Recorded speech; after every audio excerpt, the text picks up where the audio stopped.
자, 상강 들어가기 전에 지난 시간에 배운 거 간단히 복습하고 지나가겠습니다. 아시타 선인이 이렇게 이제 처음에 8명의 선인 바람들이 와서 이렇게 전륜송환이 될 거라고 이렇게 예언을 했는데, 아시타 선인이 도솔천에서 이제 천인들이 이렇게 환호성을 지르고 기뻐하는 것을 보고 이제 부처님이 되실 분이 탄생하셨다는 것을 듣고 궁에 와서 아주태자를 보고는 눈물을 흘립니다. 눈물을 흘리니까는 왕이 수도다나 왕이 혹시 뭐 잘못해서 이렇게 눈물을 흘리는가 하니까 부처님 이제 왕자님이 나중에 부처가 되어서 많은 사람들을 제도하는 것을 보지 못하고 죽는 것이 한이 되어서 그렇다고 이렇게 말을 하죠. 그렇게 부처님은 어릴 때 아시타 선인이 벌써 이제 부처님이 될 거라고 말을 했습니다. 부처님과 전륜송황은, 부처님은 정신적 지도자의 최고 위치에 계시고 법륜을 굴려서 중생을 구조합니다. 전륜송황은 세속적 정치 지도자의 최고 위치죠. 전쟁을 통해서 이렇게 다른 나라를 복속시키는 것이 아니고 모욕으로서가 아니고 평화로서 이렇게 다른 나라를 다 이렇게 복속시키는 평화의 상징인 그러한 왕입니다. 윤보를 굴려서 이렇게 세상을 다스립니다. 칠보가 이렇게 굴린다 그래요. 왕은, 전륜성왕은 칠보를 굴리고 부처님은 법륜, 칠각지 법륜을 이렇게 굴립니다. 아쇼카 왕이 전륜성왕의 모범이라고 말씀드렸습니다. 그리고 왕자는 탈없이 자라서 태자 즉위식을 거행합니다. 이제 여기 여러 가지 상부에다 물론 부속학문, 우리가 지금 현재 이렇게 말하기 어려운 온갖 것을 이렇게 다 배웠습니다. 이렇게 다 배워서 전륜성왕의 그러한 길을 이렇게 걸어가게 됐죠. 그리고 이제 어렸을 때 7살 무렵에 농경제에 참석을 해가지고 거기에서 이렇게 그 첫 삽을 부왕과 함께 이렇게 뜨고 나서 그 뒤에 이제 농부들이 힘들게 이렇게 밭을 갈고 또 소가 농부들이 채찍질로 이렇게 막 하니까 손을 또 힘들게 또 맞으면서 이렇게 일을 하는 모습, 그 다음에 거기에서 이제 밑에 땅에서 나온 지렁이를 이제 새들이 와가지고 잽싸게 잡아먹는 모습, 그 새를 또 큰 새가 독수리나 그러한 이제 큰 새들이 와서 잡아먹는 그러한 모습을 보면서 어린 왕자는 깊은 번민에 이렇게 빠집니다. 미물들은 서로를 잡아먹고 또 잡아먹히고 많은구나, 이렇게 가슴이 답답하고 혼란스러워져서 잠부나무 아래에 앉아서 사색에 잠깁니다. 나는 눈물과 고통을 초래하는 탐욕에 사로잡히지 않으리라 이러고 잠부나무 아래에 앉아서 수십관을 통해서 생각과 지속적 고찰, 일으킨 생각, 지속적 고찰, 그 다음에 희열, 행복, 그러한 이제 이 십심일경성이 있는 그러한 초선정을 이렇게 체험을 합니다. 이 초선정 체험은 이따가 이제 말씀드리겠지만 6년 고행을 끝내면서 스스로 깨달음에 이르는 길을 찾아내는 아주 좋은 열쇠가 됩니다. 태자 나이 19에 결혼할 시기가 돼서 야소다라와 이제 이렇게 결혼을 하게 됩니다. 처음에 이제 야소다라에게 500명의 여인들과 함께 와가지고는 이렇게 했을 때 그 태자가 반지를 줘서 이렇게 했는데, 그 뒤에는 이제 야소다라의 아버지 수바부타 왕이 500명의 사가족 청년들이 벌인 경합에서 궁술, 검술, 말과 코끼리를 다루는 솜씨 여러 가지로 이렇게 겨뤄가지고 않았다 그러죠. 마침내 결혼이 생사되어서 결혼하고 나서 우기, 여름철, 겨울철 이렇게 세 개의 궁전을 지어서 이렇게 살도록 했습니다. 또 일설에는 부인이 세 명이었다. 그러한 세 번째 부인이 곧담이고 세 명이 있었다는 그러한 설이 전해오고 있습니다. 호화로운 궁정 생활을 이렇게 한 반면에 또 이제 동남서부 네 문을 통해서 이렇게 성문 밖의 고통을 보게 됩니다. 동문을 통해서 이렇게 노인이 지팡이에 의지해가지고 이렇게 비틀비틀 걷는 모습을 보면서 늙는다는 것 참으로 서글프다. 생기를 잃어버리고 비틀거리는 모습을 다들 조롱하고 싫어하는구나. 사람으로 태어난 이는 누구도 늙음을 피할 수 없다. 나도 저렇게 늙는 것을 피할 수 없으리라. 이렇게 권해를 합니다. 난문을 통해서 병들어가지고 이렇게 고름과 피, 그 다음에 자기가 그 자리에 이제 똥 위에 앉아가지고 이렇게 있는 그러한 사람을 보고는 저 사람인들 저 아픔을 상상해냈을까? 저 사람 역시 옛날에는 아주 젊고 건강하고 그랬을 거라는 것입니다. 찬란한 미래를 꿈꾸고 많은 이들의 기대를 받으며 넘치는 의욕을 하루 살았을 건데 지금은 그런 것을 보니까 나도 또한 그렇게 될 거라는 것이에요. 그렇게 범민을 했습니다. 또 서문으로 가가지고는 장례 행렬을 보았습니다. 장례 행렬을 보면서 슬픈 일이다. 피할 수만 있다면, 죽음을 피할 수만 있다면 얼마나 좋겠는가. 허나 누가 죽음을 피할 수가 있겠는가. 내가 사랑하는 사람들은 다 저렇게 내 곁을 떠나갈 것이다. 나 또한 애타는 죽음을 멀리하고 저렇게 죽음의 강을 건너야 할 것이다. 그렇게 괴로워했죠. 그리고 나서 아버지 저는 수행자의 길을 걷고 싶습니다. 이렇게 말을 하니까 아버지가 차라리 내가 출가하겠다. 가문의 대까지 끊겠냐고 이렇게 말을 했을 때 저는 네 가지의 소원을 들어주신다면 출가하지 않겠습니다. 이렇게 했죠. 영원히 젊음을 누리며 늙지 않게 해주시고 영원히 병들지 않고 건강하게 해주시고 사랑하는 사람들과 영원히 이별하지 않게 해주시고 이러한 고통을 이제 두 번 다시 겪지 않게 해주신다면 출가하지 않겠습니다. 이렇게 말을 했는데 이게 누가 과연 사람으로서는 할 수 없는 거잖아요. 누구도 할 수 없는 것이었죠. 그래서 태자는 이제 그 고통을 피할 수 없다면 저는 출가하겠다고 하니까는 아버지는 진노에서 성분 경계를 강하면서 태자의 출가를 막았습니다.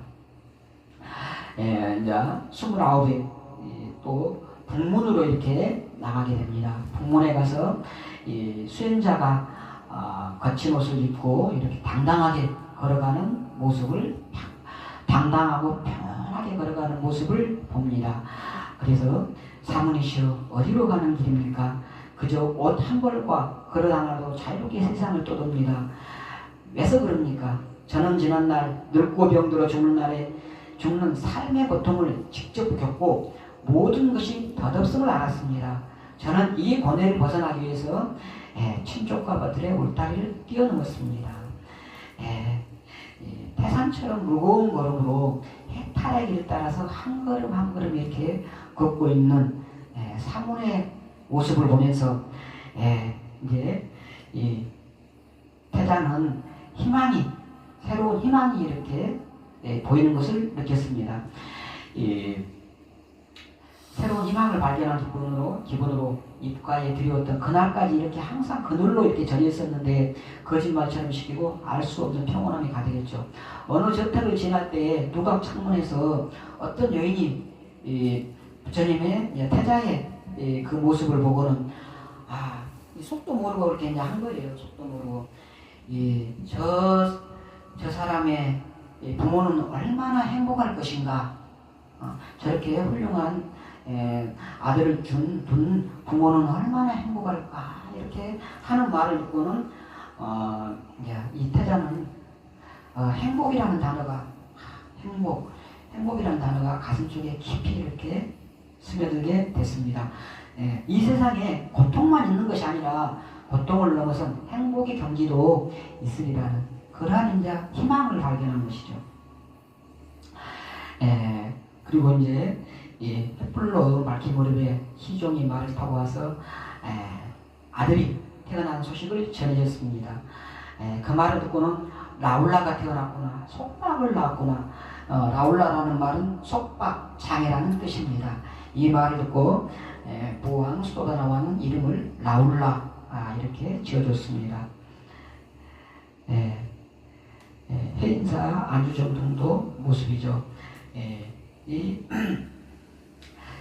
나그네가 길을 건너다가 이렇게 우물에 이 등나무에 의지해가지고 목숨을 이렇게 부지하고 있는 모습, 위에는 코끼리, 사나운 불, 그리고 흰쥐하고 검은쥐가 이렇게 등나무를 갉아먹고 밑에는 독사, 큰 독사 4마리에 또 독사가 또 사방에서 또 이렇게 둘러싸고 있음에도 불구하고 위에서 떨어지는 뚝뚝뚝 바람이 불 때마다 떨어지는 5개의 꿀덩어리, 그 맛에 취해가지고 이렇게 꿀맛에 취해서 있는 그러한 모습이 지금 이 위에서 2마리 쥐가 쉬지 않고 뿌리를 갈라먹고 독사들이 씩씩거리고 들뿌리 광야를 태우고 그러는데도 이렇게 이 모든 고통과 두려움을 잊고는 5방울의 꿀맛, 오용락이라 그러죠.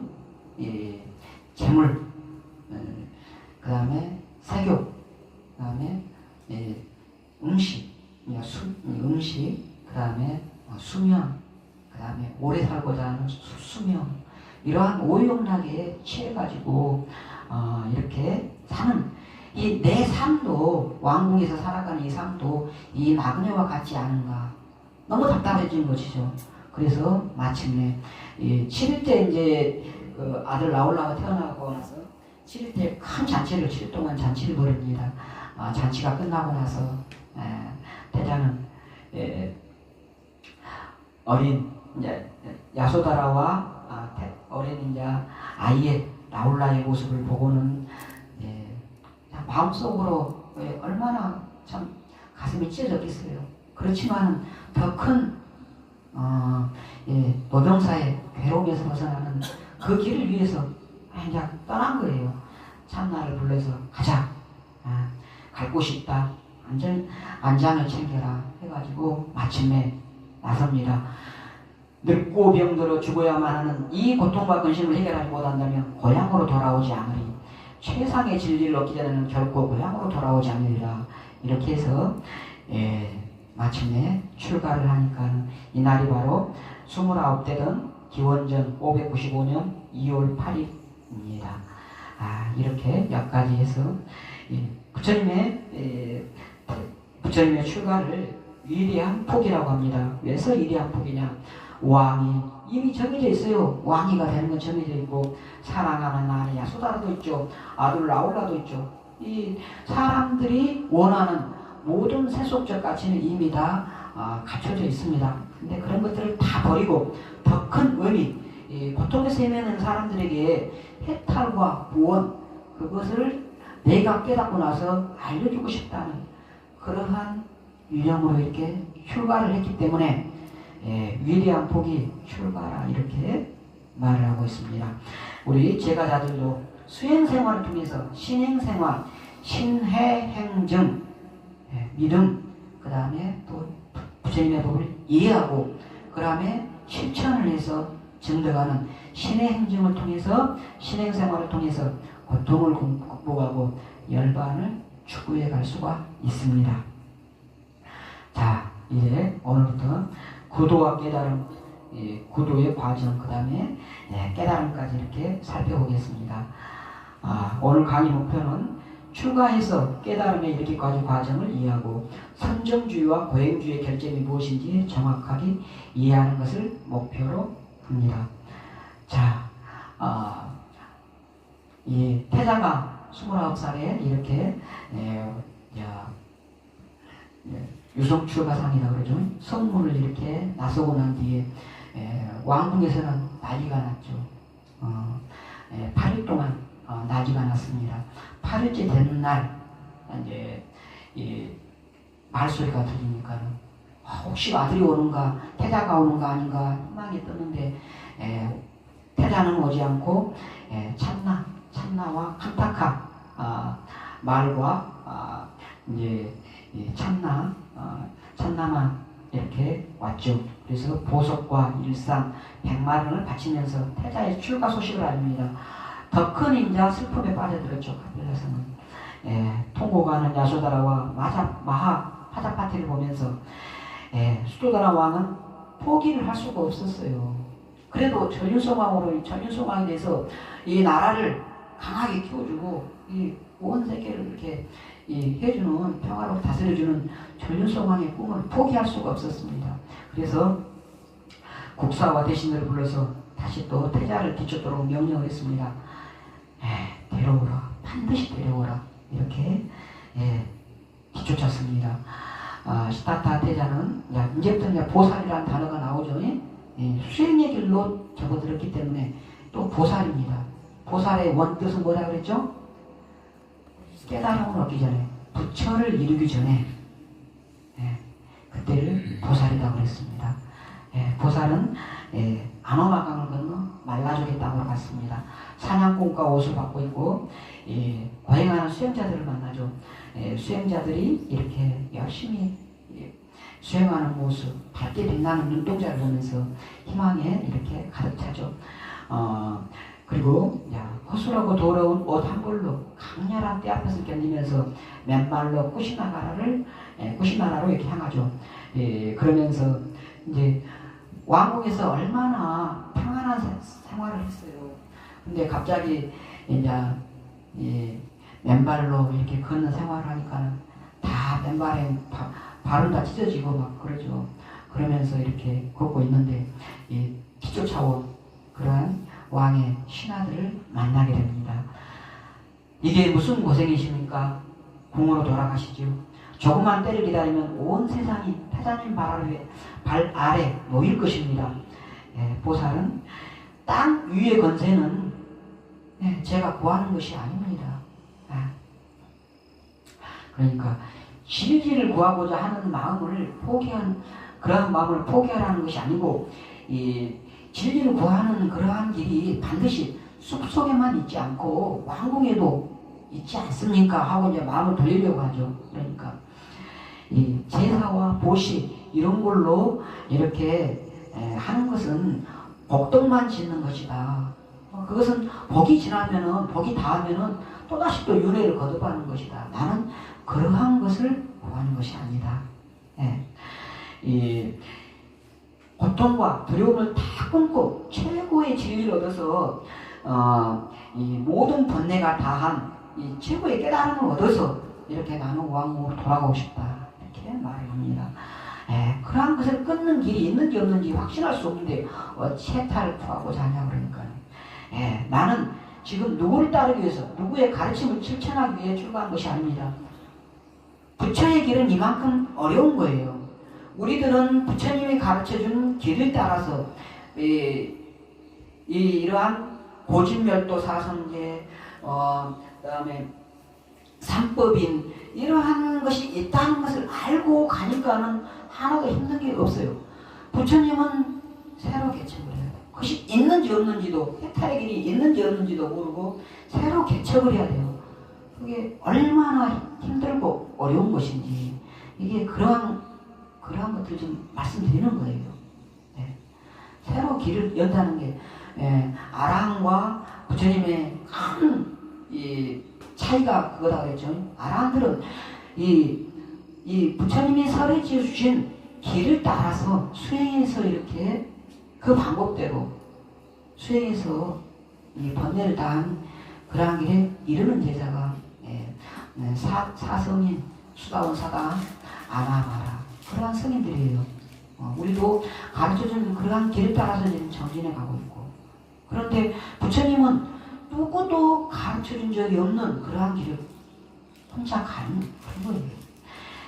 숙명처럼 던져진 이 고통의 수렁에서 벗어날 길을 반드시 찾을 것입니다. 내가 그 뜻을 성취하는 것을 여러분도 반드시 보게 될 것입니다. 그때까지 결코 돌아가지 않을 것이라고 부와 함께 전해주십시오. 이러한 굳은 결심을 보고 신하들 가운데 꼰단냐, 와빠, 바띠아, 마하나마, 아싸지 5명, 이 5명이 최초의 법을 듣는 나중에 오비가 됩니다. 보살 길을 따라서 부처님 태자의 뒤를 따라서 이렇게 남게 되죠. 스승을 찾아서 이제 외살유로 가게 됩니다. 바지 연명의 땅에서 선인 바가와를 처음에 만납니다.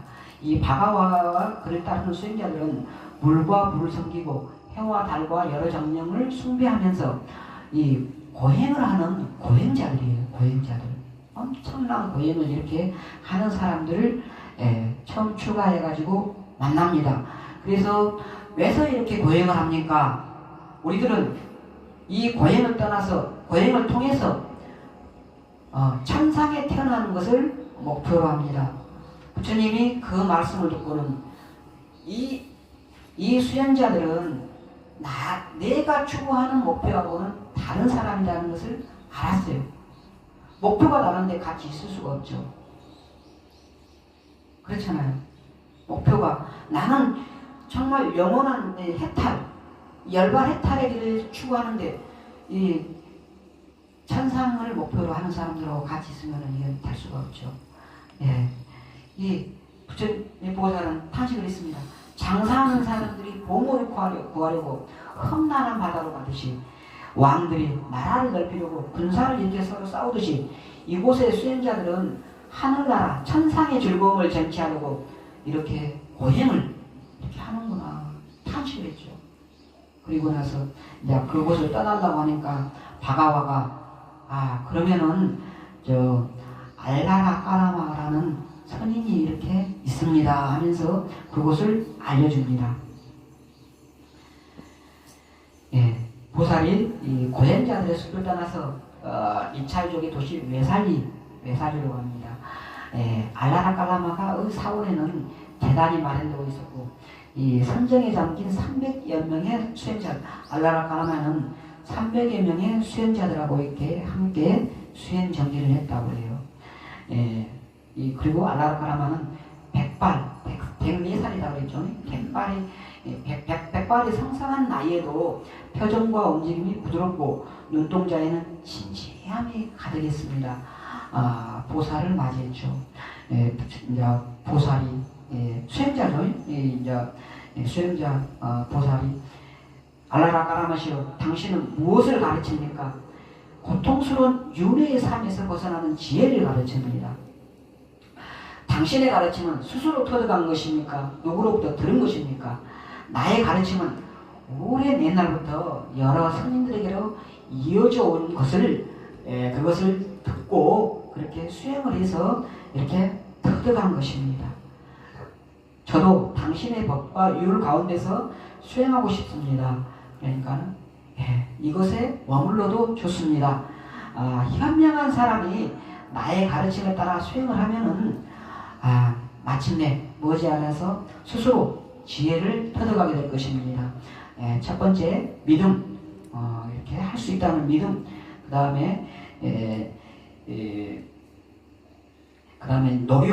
노력을 하고 열심히 마음을 챙겨서 그 다음에 이 선정에 들고 그러면은 이러한 이 지혜에 이를 것이라고 이렇게 말을 하죠. 늙고 병들어 죽어야만은 이러한 괴로움을 벗어나는 길은 무지 때문이다. 바른 수행으로 이렇게 지혜를 얻으면 이 지혜, 그 지혜를 금방 제가 말씀드렸듯이 그렇게 바른 믿음부터 시작해서 4단계로 하면 지혜를 얻을 것이다. 이렇게 말을 했죠. 그래서 당신이 터득한 최상의 경지는 무엇이냐 그러니까 내가 어린 날에 출가해서 지금 104살까지 터득한 최고의 경지는 무소유처정이라고 이렇게 말을 해요. 보살은 생각을 합니다. 알라라 깔라마가 가진 신념이라면 나에게도 있다. 알라라 깔라마가 가진 노력과 집중과 선정의 힘과 지혜라면 나 역시 갖추고 있다. 그가 스스로 잘 알고 똑똑히 보는 것이라면 나도 반드시 스스로 알고 똑똑히 볼 수 있어야 한다. 좋다. 노력하자. 그가 성취한 최고의 진리를 나 역시 실현하리라. 이러한 마음은 나중에 우타카라마 부타를 만나가서 찾아가서도 똑같이 이렇게 또 생각을 해서 이렇게 합니다. 그 사람만 할 수 있다는 게 아니죠. 나도 할 수 있다는 그러한 마음가짐이에요. 열심히 수행한 보살은 2, 3일 만에 무설주 삼면을 경험합니다. 그리고 다 알고 보게 되죠. 알라라 깔라마시오. 저는 무엇도 존재하지 않는 삼면을 스스로 알고 똑똑히 보았습니다. 이제 그대와 나 사이엔 아무런 차이도 없습니다. 보시오. 이 제자, 스승과 제자에서 벗으로 바뀌었습니다. 보시오. 우리 둘이 이 교단을 함께 이끕시다. 알라가라마는 보살을 자신과 동등하게 대우를 했습니다. 근데 이 보살이 시타타 보살이 이렇게 가만히 선정에 들어서 보니까는 무소유철 선정에 들어서 보니까 모든 것이 선정에 들면은 모든 것이 고요하고 평안했지만 선정에서 깨어나면은 늙음과 질병과 죽음 앞에서 여전히 무기력하고 나약한 존재가 되는 자신을 발견했습니다. 영원히 사라진 것으로 여겼던 우울과 슬픔과 공포가 다시 찾아들었죠. 그래서 다시 생각이 잠겼습니다. 이 선정으로는 결코 고뇌와 탐착을 떨쳐버릴 수가 없구나. 이 선정은 모든 고뇌가 소멸된 것이 아니고 진정한 고요함도 아니며 수승한 지혜와 원만한 깨달음도 아니다. 이 가르침으로서는 진리의 세계에 이를 수가 없다. 이렇게 완전한 가르침이 못 된다고 판단을 하고 이 자리를 물러나게 됩니다. 스승을 찾아서 강가강을 건너 이제 마가다국으로 수행자들의 파라다이스 마가다국으로 향합니다. 마가다국에 갔을 때 마가다국에 겐지스강, 여기 겐지스강을 건너져서 이렇게 나자가로 이렇게 가죠. 이 나자가는 빈비사랑은 아주 젊은 왕이에요. 새로운 문물과 사상의 도시가 되어 있었습니다. 빈비사랑 왕은 마음이 아주 열린 사람이라서 이렇게 그러한 이제 새로운 문물, 새로운 사상 이런 것들을 다 이렇게 얼마든지 문호를 다 열어놨던 것이죠. 그래서 이따가 보겠지만은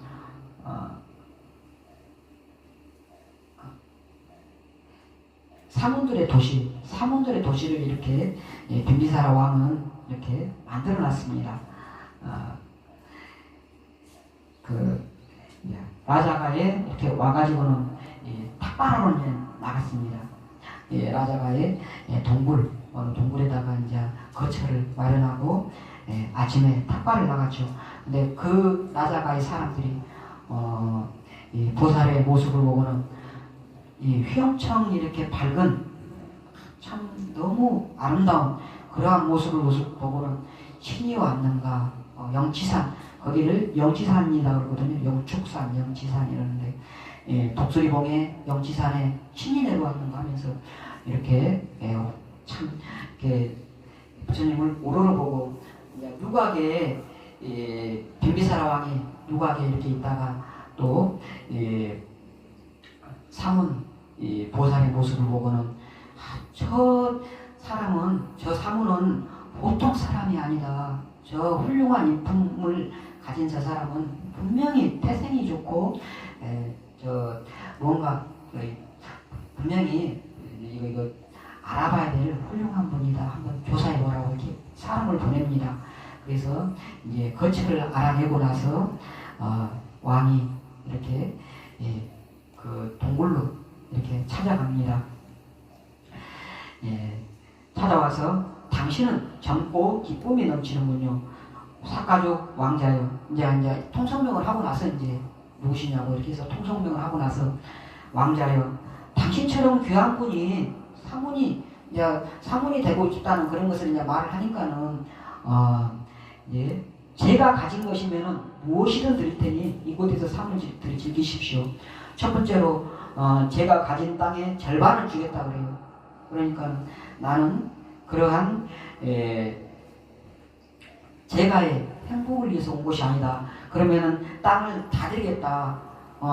나는 재상이 돼서 당신을 이렇게 보필해 주겠다고 했을 때 이 태자는 보살은 저는 이미 왕의 자리를 버리고 출가한 사람입니다. 욕망에는 근심이 따른다는 것을 알고 저는 검푸른 머리카락을 잘랐습니다. 쾌락은 쉽게 사라진다는 것을 알고 참다운 행복을 찾아 사문의 길로 들었습니다. 제가 원하는 것은 완전한 깨달음입니다. 이렇게 굳은 결심을 말을 하죠. 그러니까 빈비사라 왕이 만약에 그러한 완전한 깨달음을 이루시면은 다른 곳보다도 먼저 여기 와서 법을 좀 가르쳐 주십시오 하고 이렇게 부처님께 간곡히 청합니다. 이렇게 빈비사라 왕은 아주 마음이 열린 사람이었어요. 이후에 이제 37년간 빈비사라 왕하고 오정이 되는데 이렇게 시작이 되었습니다. 빈비사라 왕하고 이렇게 대왕의 땅을 거절하고 이 도시에 머물기를 권했지만 그것을 거절하고 깨달음을 얻은 후에 나자가에 방문해 줄 것을 요청을 했죠. 37년간 부처님과 빈비사라 왕의 오정이 이렇게 시작이 됩니다. 빈비사라 왕이 코끼리를 타고 이렇게 오는 모습이고 여기는 이제 부처님이 계시는 곳 여기 좌대 우리 이름 좌대예요. 좌대만 부처님의 모습은 없고 좌대만 보이죠. 옛날에는 이렇게 부처님을 이렇게 표현하는 것을 참 어려워했어요. 우리는 이렇게 모습을 이렇게 붓다, 불상을 이렇게 만들어서 조성해서 이렇게 하잖아요. 옛날에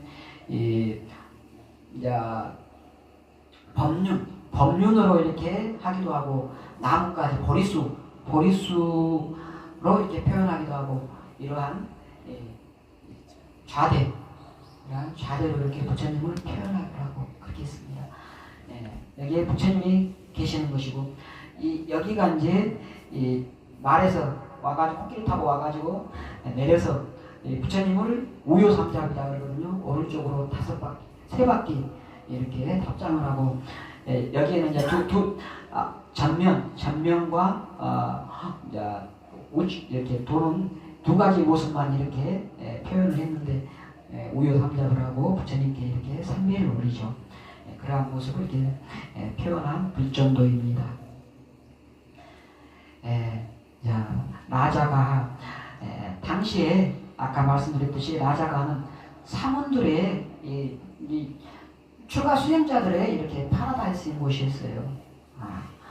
이 수행자들을 환대하던 젊은 빈비사라 왕 덕분에 사문들로 이렇게 북적북적했습니다.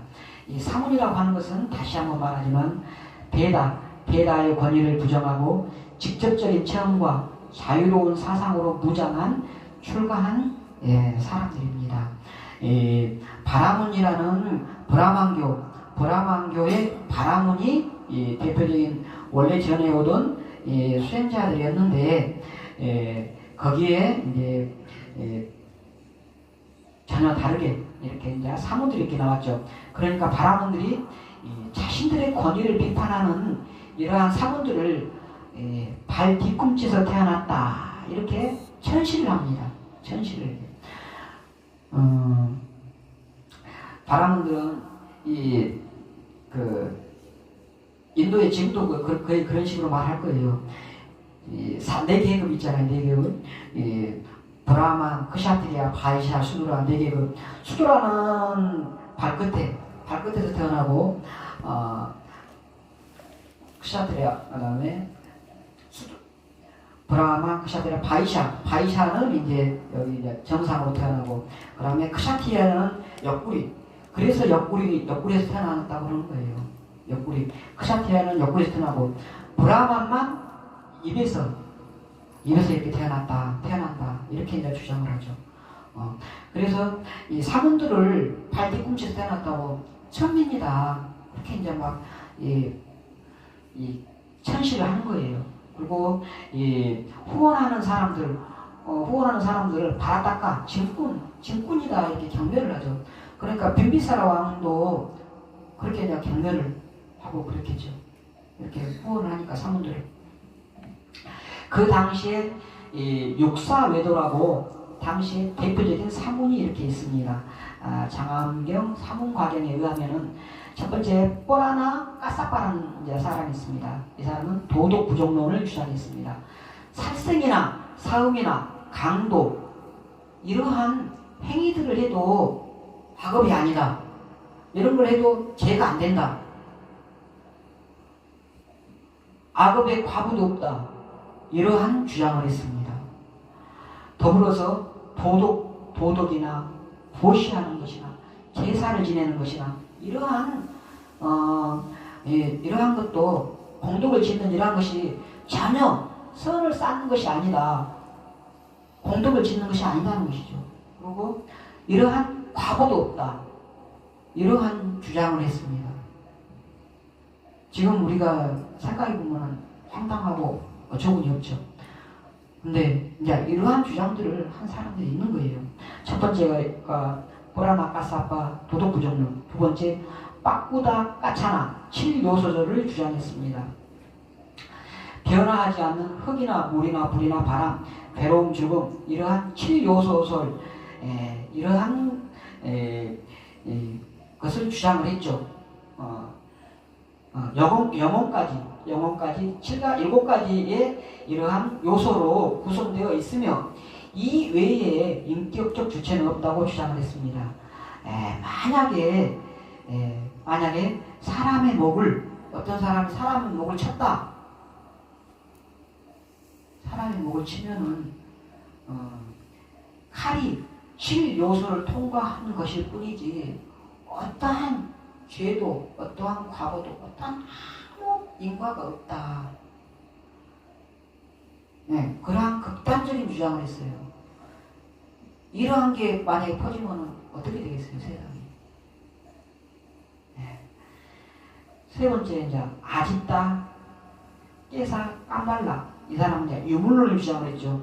이 사후에 우리 사람들이 이렇게 죽고 난 뒤에 4대 지수화풍 4대 외에 아무것도 남지 않는다는 단멸론을 주장을 합니다. 단멸론. 극단적인 쾌락주의를 주장을 하죠. 유물론이 유물론, 지수화풍 이러한 내 물건 외에는 내 물질 외에는 아무것도 없다는 것이에요. 그래서 이 살아있는 동안에 온갖 그 감각적 쾌락, 욕망 이런 것들을 다 즐기는 것이 좋다. 이러한 것을 이제 주장을 했습니다. 아직다는 유물론주의면서 극단적인 쾌락주의를 이렇게 주장을 했습니다. 이런 것이 최고의 선이다. 이러한 주장을 한 거죠. 네 번째 이제 마칼리 고살라는 숙명론자입니다. 숙명론자. 숙명론자 이것은 이제 이미 우리의 운명은 다 정해져 있다. 운명이 이미 정해져 있는데 어떤 것을 노력을 해봐야 그 정해져 있는 운명에서 한치도 벗어날 수가 없다. 그러한 것을 주장을 했죠. 인간의 의지적인 노력을 완전히 부정을 했습니다. 이런 운명론자, 대표적인 운명론자가 마칼리입니다. 다섯 번째로 산자야 벨라티푸타입니다. 이 사람은 회귀론을 주장을 했죠. 만약에 이 사람은 어떻게 말을 하냐면은 산자에게 저 세상이 있는가 하고 누군가 질문을 했다고 해봐요. 그러면은 만약에 내가 저 세상이 있다고 생각한다면 그렇다고 말하겠지만 나는 그렇게 말하지 않는다. 또 나는 이렇게도 생각하고 저렇게도 생각하지 않으며 나는 남과 다르게 생각하지도 않고 그것을 부정하지도 않는다. 나는 다른 세상이 있다고도 생각하지 않는다. 이게 무슨 말이에요? 도대체 뭐를 생각한다는 거예요? 알아듣겠어요? 자기 생각이 뭐냐고 도대체. 이렇게 뱀장어가 막 잡으려고 하면은 막 빠져나가듯이 이렇게 그냥 막 빠져나가는 이 사람은 참 그 당시에는 이제 포만론자, 뱀장어를 잡으려고 할 때 빠져나가는 그러한 포만론자라고 이렇게 했고, 확정적인 지식의 파악이 불가능한 점에서 불가지론자 이렇게 삼자해를 말합니다. 나중에 이 부처님의 오른팔 왼팔이 된 이 사리불 존자와 목골론 존자는 이 삼자야에게 이렇게 그 당시에 의탁에 있었습니다. 삼자야의 주장이 훌륭하고 좋아서 있었던 것은 아니고, 나중에 어떠한 훌륭한 법이 있으면은 그 법을 따르라 이렇게 하면서 이렇게 잠시 의탁에서 있었다고 그래요. 니간타 나타푸타는 이제 자인화교의 교주입니다. 자인화교는 몸과 마음의 속박에서 벗어나는 목적이 그거예요. 목적이 몸과 마음의 속박에서 벗어나라는 그러한 목적으로 이렇게 고행주의자입니다. 고행주의자.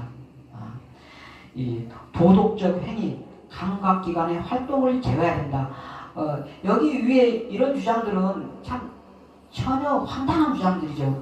그나마 그래도 이 자인화교, 니간타 나타푸타 자인화교는 그래도 좀 도덕적 행위나 감각기관의 활동 제어, 또 이 고행은 이제 좀 우리 불교하고 조금 약간 멀어지지만 어쨌든 이러한 것을 주장을 했어요. 사람들이 어느 정도 인정할 수 있는 그러한 부분들에 이렇게 있는 것이죠. 고행을 통해서 내재된 업을 정화해야 된다고 이렇게 주장을 하면서 엄청난 고행을 했습니다. 그리고 고행주의면서 철저한 불살생을 했습니다. 무소유를 주장을 했어. 무소유를 주장하다 보니까 옷 입는 것까지도 철저하게 무소유를 해야 된다. 옷을 완전히 벗고 나체로 이렇게 살았어요.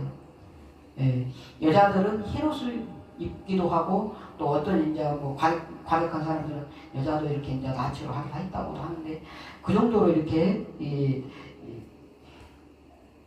니간타 교는 철저한 불살생을 어떻게 실천했냐면, 한 걸음 걸을 때 거기에 바닥에 자기가 가고자 하는 밑에 생물이 있으면 안 된다 해서 쓸어서 가고 그러면서 이렇게 이동을 하고 그랬어요. 그런 철저한 불살생 고행주를 주장을 했습니다. 지금도 인도에는 자인화교도가 이렇게 있습니다. 우리 불교는 11세기경, 11세기경에 불교는 인도에서 맥이 사실상 끊어지거든요. 근데 자인화교는 계속해서 이렇게 내려왔습니다. 그래가지고 지금도 인도에 자인화교도가 있고, 자인화교도들은 철저한 불살생 그런 것들을 이렇게 어떻게 실천하냐? 직업을 상업만 이렇게 장사하는 것만 이렇게 합니다. 이제 신도들이 좀 이제 돈 같은 것을 이렇게 좀 돈을 많이 만지다 보니까 이 자인화교가 계속해서 이렇게 내려오고 그러는 형편이죠. 이 보살은 이 사문들의 이러한 사상들을 다 이렇게 편력을 했습니다.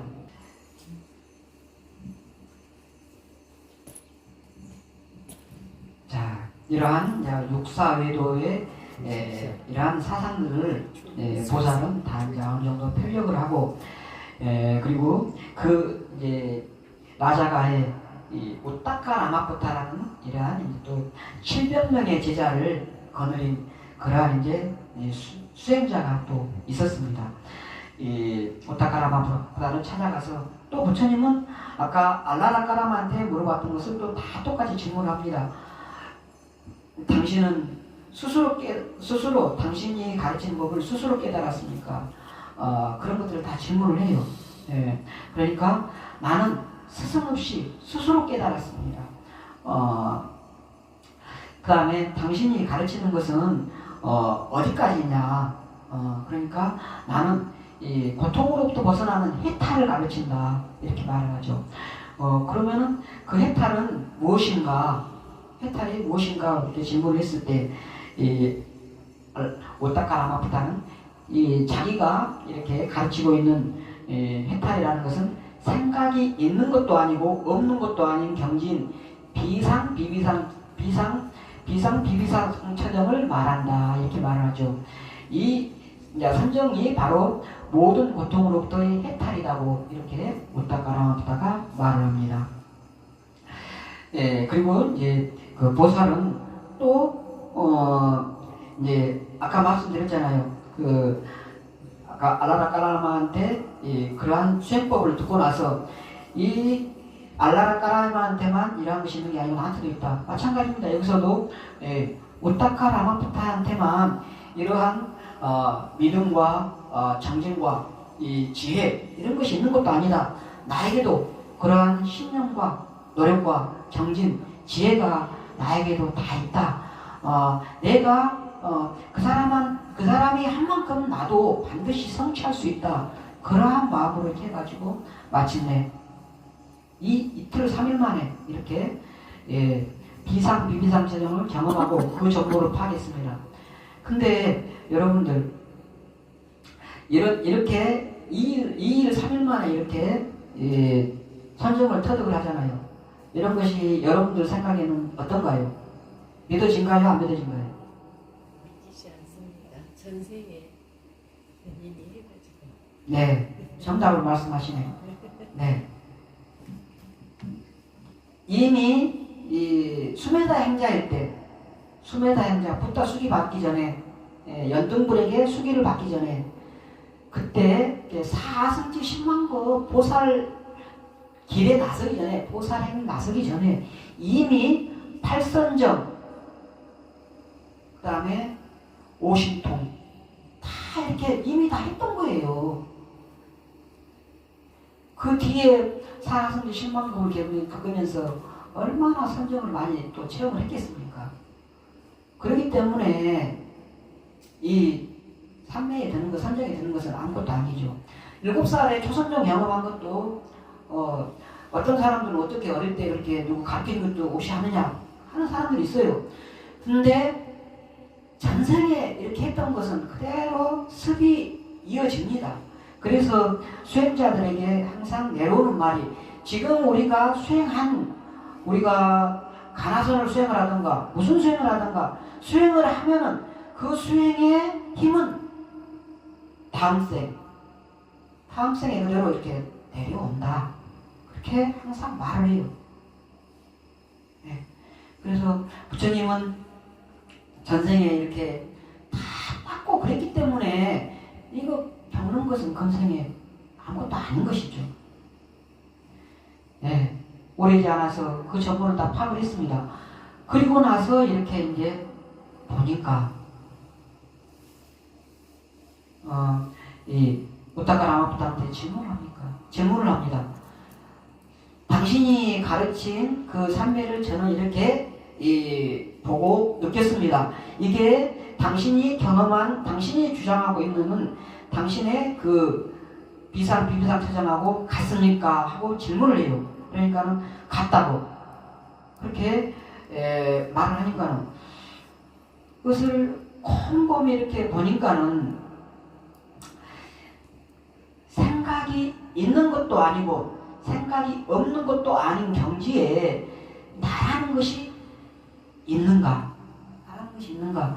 만약에 내가 없다고 말한다면 생각이 있는 것도 생각이 없는 것도 아니다라고 말할 수도 없어야 한다는 것이죠. 만약에 내가 있다고 말한다면 그것은 여전히 분별한다는 거예요.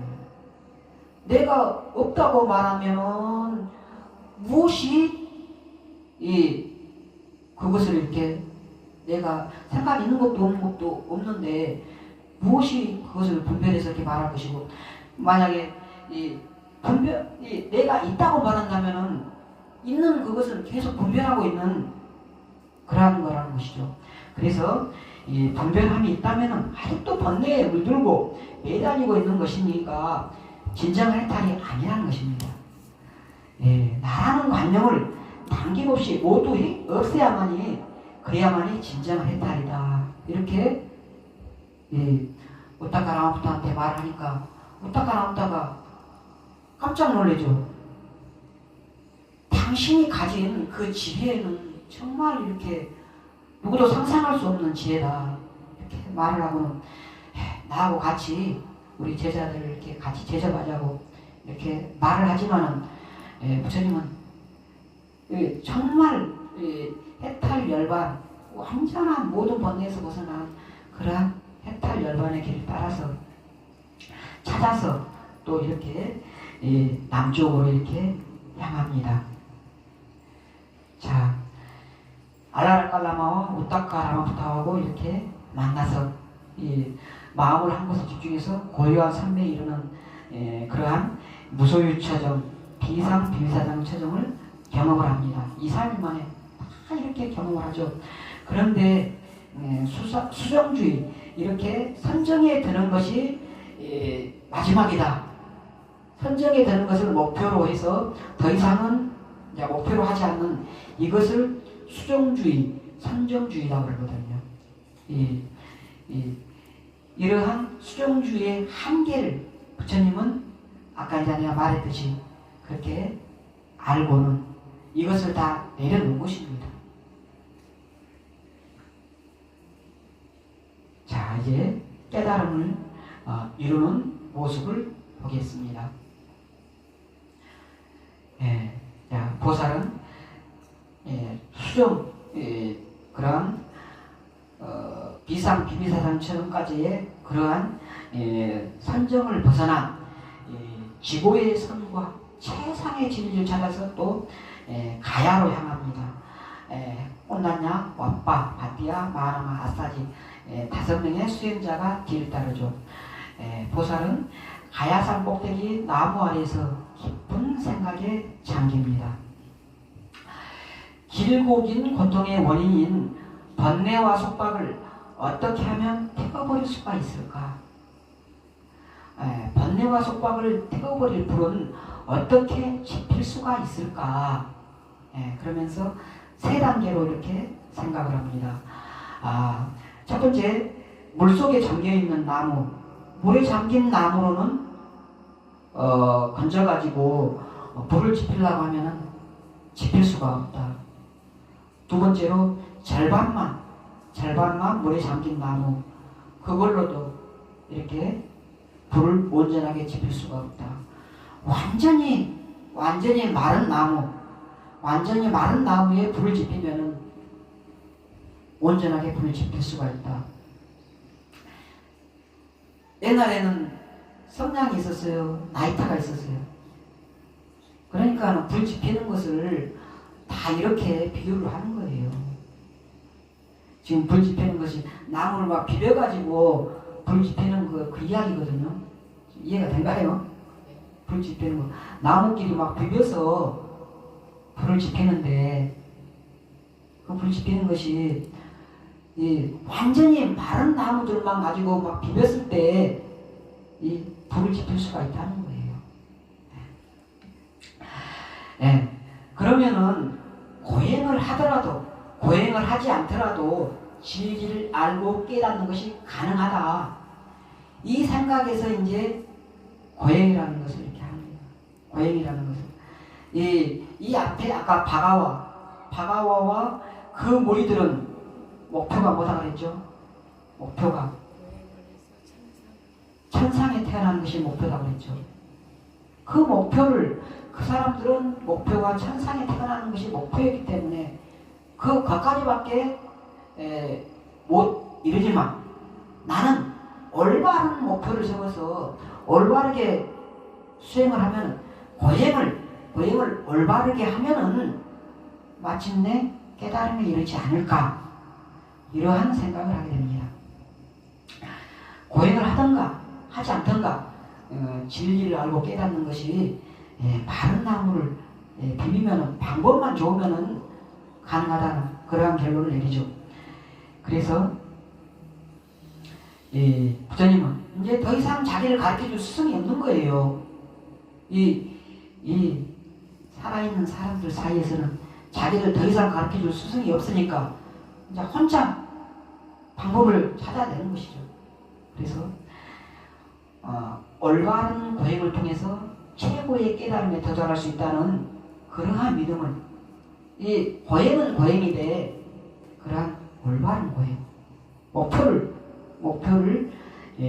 천상에 태어나는 그러한 목표가 아니고 해탈열반에 번뇌가 다 해탈열반에다가 목표를 두고 그렇게 올바른 고행을 하면은 최고의 깨달음에 도달할 수 있지 않을까, 그러한 믿음을 가지고 이렇게 이제 마침내 고행을 하기로 이렇게 결심을 한 거죠. 고행자들이 보면은 쑥 우루엘라의 세나니에 발길을 멈춥니다. 네란자라 강이 보이는 네란자라 강을 이련선언하고도 이렇게 말을 합니다. 이곳에서 이제 마침내 고행의 길에 나선 것이죠. 6년 고행의 길에 나선 것입니다. 숲속에 들어가서 보니까는 두려움과 근심, 걱정, 공포, 숲속에는 그러한 것이 이렇게 있었습니다. 그때 부처님은 생각을 했습니다. 어떻게 하면 이 두려움과 공포, 근심, 슬픔 이러한 것들을 벗어날 수 있을까? 피해야 될까? 어떻게 해야 될까? 보살은 공포의 실상을 확인하기 위해서 깊고 어두운 숲으로 피하지 않고 더 들어갔어요. 아무도 없는 더 깊고 깊은 숲으로 더 들어갔습니다. 더 들어가가지고 헛된 두려움에 휩싸인 자신을 이렇게 앉아서 이렇게 보니까는 무슨 바삭 소리가 나요. 이게 뭔 소린가? 우리는 깊은 산속에 혼자 이렇게 앉아있을 때 바스락거리는 소리나 무슨 이 소리가 나면 머리카락이 곤두서면서 이렇게 공포가 확 들잖아요. 그때 이 공포가 무슨 공포인가? 무슨 소리인가? 이제 원인부터 이렇게 봤죠. 그러니까는 나뭇잎이 떨어지는 소리였다는 것이죠. 나뭇잎이 떨어지는 소리. 그 다음에 사슴이 이렇게 지나가는 소리. 그러한 소리들을, 짐승들이 이렇게 지나가는 소리들. 그 소리들에 의해서 자신도 모르게 이렇게 공포가, 두려움이 일어나는 것을 발견한 것이죠. 그래서 부처님은 있는 그대로 피하지 않고 그 일어나는 것을, 공포를 그대로 마주했습니다. 그 실상을 그대로 있는 그대로 마주하고 피하지 않고 바로 본 것이죠. 그래서 마침내 그것을 다 벗어날 수 있게 이렇게 된 것이죠. 헛된 두려움, 헛된 공포에 휩싸였던 자신을 이렇게 확인을 했습니다. 그래서 시시각각 각가지 형태로 찾아드는 공포와 전율을 피하지 않고 그냥 그대로 다 보고 나서 마침내 극복을 했습니다.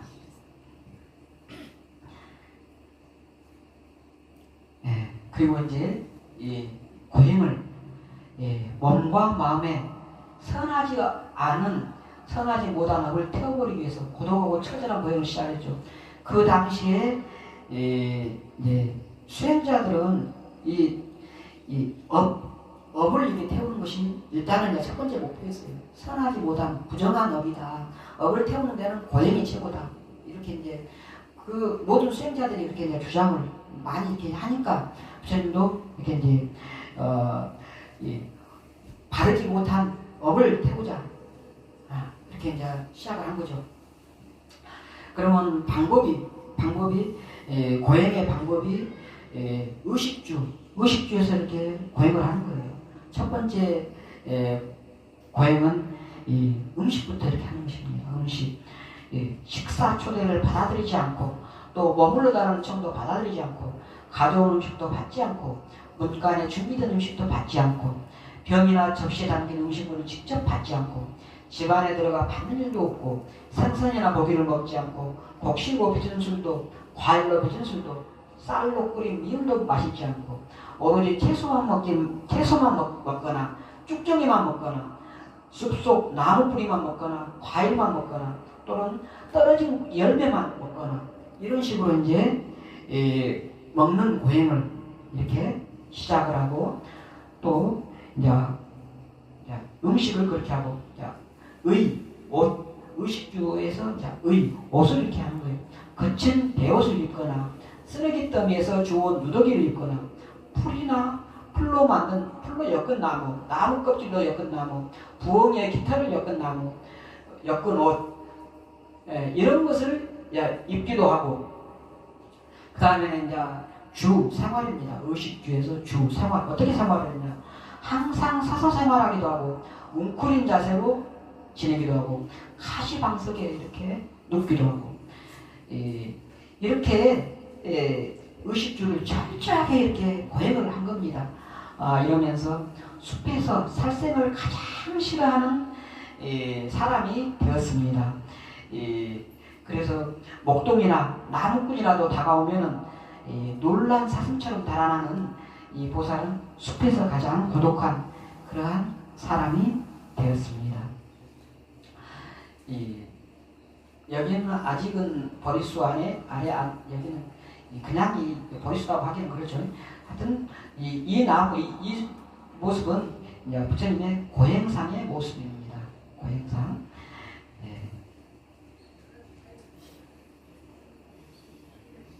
그리고 이제 나서 보살은 더 이제 이 고행의 강도를 더 높여갔어요.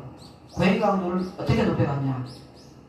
숨 쉬는 거, 먹는 거, 그것에서 강도를 엄청나게 이제 더 세게 이렇게 해나갔죠. 이 호흡을 멈추는 고행을 해나갔습니다. 혀 끝으로 목구멍을 막아서 몸과 마음을 압박하고 입과 코를 막아서 바람이 통하지 못하게 했습니다. 귀까지 막아버리니까는 다 막으면은 귀로도 숨이 쉬어지잖아요. 귀까지 막아버렸어요. 그러니까 이 강렬한 바람이 머리 끝을 뚫고 이렇게 또 분출을 했어요. 모든 구멍을 막고 숨쉬기를 멈추니까는 칼로 도려내고 강렬한 불길이 온몸을 휘감았다고 합니다. 이러한 처절한 고행을 이렇게 목숨 걸고 한 거예요. 그리고 호흡을 멈추는 고행에서 만족스러운 결과를 얻지 못하고 그러는 게 보살은 이제 음식을 먹지 않는 고행을 또 이제 실천을 합니다. 콩으로 만든 강낭콩이나 뭐 완두콩 이러한 콩으로 만든 죽을 한 방울씩 먹기도 하고 보름에 한 방울씩 먹기도 하고 완전히 그냥 고행이라는 고행을 친절하게 할 수 있는 모든 고행의 끝을 이렇게 다 봤습니다. 그러다 보니까는 마른 넝쿨처럼 뼈마디가 붉어지고 숨길이 가늘어지고 황금빛으로 빛나던 피부는 까맣게 이렇게 타들어갔습니다. 오직 움푹 팬 눈두덩 깊숙이에서 눈동자만 빛나고 있었습니다. 죽은 문턱을 넘나던 고행이었죠. 그래서 그 당시에 사람들은 소문들이 이 고타마 수행자는 죽었다 어쨌다 이렇게 막 그런 소문들도 돌고 지나가던 이 소년들이 애기들은 철이 없잖아요. 애기들은 막 나뭇가지로 막 찔러도 보고 꼼짝을 이렇게 안 하고 이렇게 있으니까는 이 살아있는지 죽었는지 전혀 그 것이 없으니까 나뭇가지로 찔르고 눈을 찌르기도 하고 막 온갖 이렇게 막 이렇게 했다 그래요. 그러지만은 이동도 하지 않고 이렇게 처절하게 수행을 했다고 합니다. 이렇게 죽음 문턱을 넘나든 고행을 했음에도 불구하고 6년의 고행을 잠깐 보죠. 처음에는 고행을 통해서 욕망을 제거하고 깨달음을 추구했습니다. 나중에는 극단적인 고행을 했죠. 서서 생활하고 누더기를 입고 공동묘지에서 머물고 가시방석에 눕고 오랫동안 호흡을 멈추고 이 고행상 라오르 박물관에 이 고랭산이 있습니다. 눈 움푹 패였잖아요. 완전 뼈만 이렇게 다 남았잖아요. 여기에 등뼈가 바로 잡힐 정도로 배를 맞으면 등뼈가 잡혔다고 그래요. 예. 이러한 처절한 고행을 했습니다. 예, 부처님은 나중에 이렇게 스스로를 이렇게 표현을 했습니다. 나는 고행을 철저하게 했다. 그 누구도 따르지 못할 만큼 열심히 했다. 나의 사진은 말라 비틀어진 갈대처럼 이렇게 되었다. 이렇게 말씀했습니다. 그리고 나서 이와 같이 처절한 극단적인 고행을 했지만은 열반해탈은 오지 않았습니다. 그리고 열반해탈은 오지 않고 정신은 이제 점점 이제 약해져가는 그러한 자신을 보았죠. 그러면은 나중에는 과연 그러한 정신을 어떻게 이제 깨달음에 이룰 수 있겠습니까? 예. 극단적인 고행은 고통만 남길 뿐 궁극적인 깨달음의 방편이 될 수 없음을 느끼고 이러한 고행을 버리기로 이렇게 생각을 하죠. 이러한 고행에서 만족할 만한 그러한 결과를 얻지 못하고 생각이 생깁니다. 이토록 누구도 경험해보지 못한 일찍이 누구도 이렇게 해보지 못한 그런 처절한 고행을 했음에도 불구하고 해탈 열반이 오지 않았는데 과연 고행으로 해탈 열반에 도달할 수 있겠는가? 그걸 깊이 생각을 합니다. 고행은 깨달음의 방편이 될 수가 없다. 그리고 나서 아까 잠보나무 나무에서 선정에 잠긴 일 그거 말씀드렸잖아요. 조선적 그것을 생각을 합니다. 바르고 차분하게 사유를 하며 애욕을 떠났을 때 나에게 기쁨과 즐거움이 찾아왔었지 바로 그것이 깨달음으로 향한 입구가 아닐까. 나는 그 즐거움을 두려워서는 안 된다. 그런 생각을 이렇게 하게 됩니다. 이 깨달음의 요소, 선정의 요소는 나중에 한 번 더 자세하게 설명을 드리겠습니다. 예, 이 생각을 하고 나서 그래 한 생각 바꾸는 게 이게 중요한 거예요.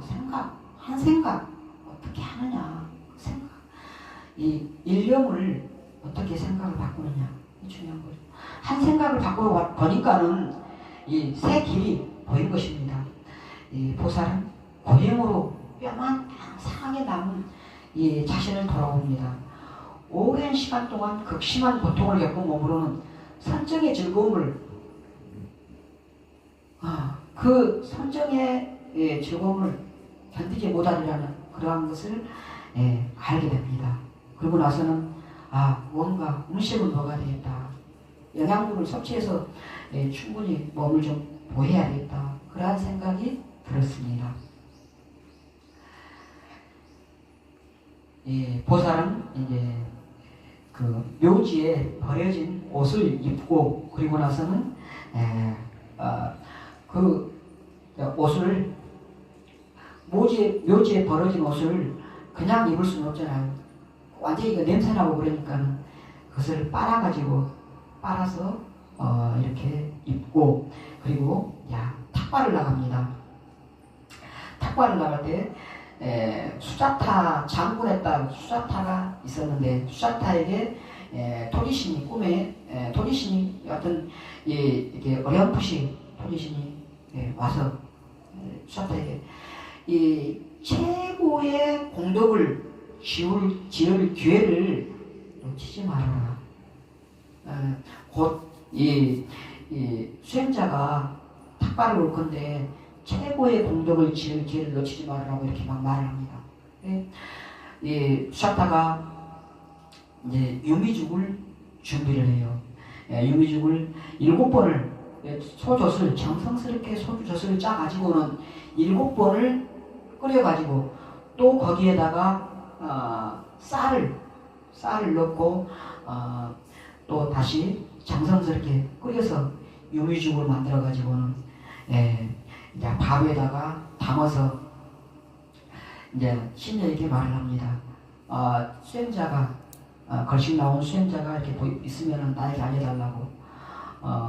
이제 어떤 다른 경전에서는 이렇게도 또 말을 하기도 합니다. 수자타가 천신에게 이렇게 이제 유미죽을 이렇게 바치고 그랬는데, 그날도 천신에게 이렇게 유미죽을 바치기 위해서 옛날에는 거기는 나무나 이렇게 신령한 곳에다가 이렇게 막 이 음식이나 이런 것들을 바치고 그러거든요. 이렇게 그 공양을 바치기 위해서 유미죽을 준비해 가지고 가고 있는데, 너무 훌륭한 이 모습을 보고는 저분이 바로 내가 이렇게 모시는 천신이 아닐까, 이렇게 생각을 해서 유미죽을 바쳤다고 이렇게 설하는 그런 경전도 있습니다. 어쨌든지 이렇게 이제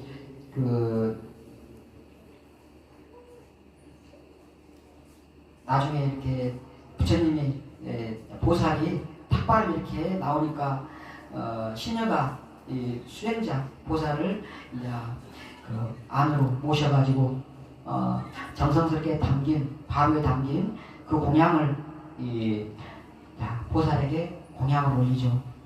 보살이 이 바로는 어떻게 할 것이냐 그러니까는 바로는 안 돌려줘도 괜찮습니다. 바로는 그냥 그대로 쓰십시오 하니까는 그 바로를 이제 유미죽을 들고 이제 오면서 목욕을 합니다. 목욕을 새 마음으로 고행의 종류 중에 목욕을 일치하지 않는 것도 고행에 들어가거든요. 그동안에 이제 목욕을 한 번도 안 했잖아요.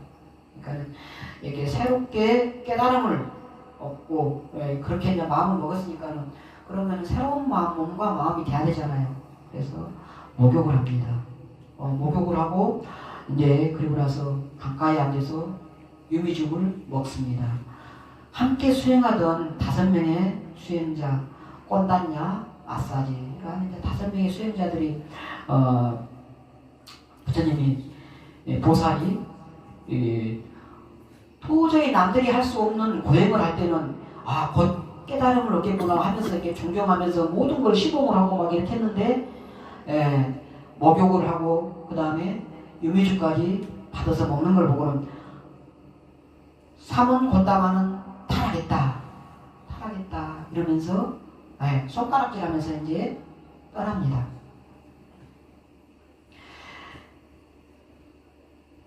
자, 이제 깨닫기 전에 부처님이 깨닫기 전에 5가지의 큰 꿈을 꿨다고 이렇게 안굿다라니까야 꿈경에서 이렇게 말씀을 하셨습니다. 이 꿈을 꾼 시기가 어느 때인지는 나오지는 않았어요. 근데 이것도 이제 이 말씀을 드립니다.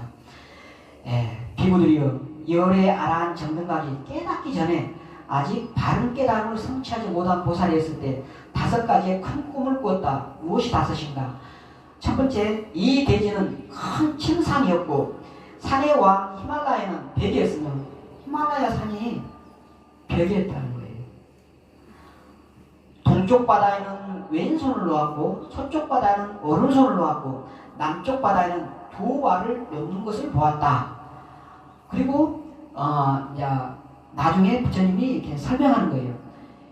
그리고 열에 의해서 위없는 정등각은 성취되었다. 첫 번째 꿈. 이 꿈의 설명이 해설이 정등각 성취된 것이 이러한 꿈이 위없는 정등각을 성취하기 위한 그런 꿈이라는 것이죠. 2번째 꿈. 이 모습이 지금 이 꿈이에요. 그 첫 번째 꿈. 아시겠죠? 2번째 꿈은 띠리아풀이 넝쿨식물이거든요. 넝쿨식물이 배꼽에서 자라가지고 구름에 닿은 뒤에 천상세계에 이렇게 오르는 것을 보았다. 이 꿈은 무슨 꿈이냐? 부처님이 말씀하시기를 이 8가지 구속 요소로 된 성스러운 도, 팔정도를 깨달은 뒤에 모든 신과 천상까지 이렇게 도달한 그것은 천신들까지도 이렇게 가르침을 펴는 그것을 이렇게 말한 거예요. 이 신과 인간들에게 잘 드러냈다. 이게 두 번째 꿈이죠. 네. 세 번째는 검은 머리를 가진 흰 벌레가 두 발에서 위로 기어올라서 양 무릎을 덮는 것을 보았다. 이 꿈은 뭐냐면 흰 옷을 입은 많은 제자들, 이제 오바세 오바이를 말하죠. 많은 제자들이 이제 부처님께 평생을 귀의하는 것을 이렇게 상징을 합니다. 네 번째는 각기 다른 색깔의 새들 4마리가 이것은 이제 오바세 오바에서 이게 세 번째 꿈이고, 여기는 이제 네 번째 꿈은 각기 다른 색깔의 새 4마리가 사방에서 와서 발 아래 떨어지더니 모두 그냥 흰색으로 이렇게 변하는 것을 보았다는 것입니다. 이것은 네 계급, 브라만교에 4계급이 있다고 했잖아요. 브라만, 크샤트리아, 바샤, 수드라. 이 4계급이 불교의 귀에서 열애가 선언한 법과 율에 의지해서 집을 나와 출가한 뒤에 위 없는 해탈을 실현하는, 불교에는 계급이 없습니다. 불교에는 이 출가한 순서만 있지 계급이 없어요. 불교는 완전히 평등합니다. 그래서 흰옷을 입은 그걸로 이렇게 상징하는 거예요. 다 불교에 와가지고는 나중에 이제 여러분들한테 말하겠지만 똥통을 진 그 똥통을 이렇게 쥐고 이렇게 하던 그런 사람도 출가해가지고는 이렇게 똑같이 아란이 돼서 이렇게 존중받고, 왕족도 누구도 다 와가지고는 이렇게 오로지 출가한 순서에 따라서만 이렇게 부처님의 제자가 되는 그러한 것이죠.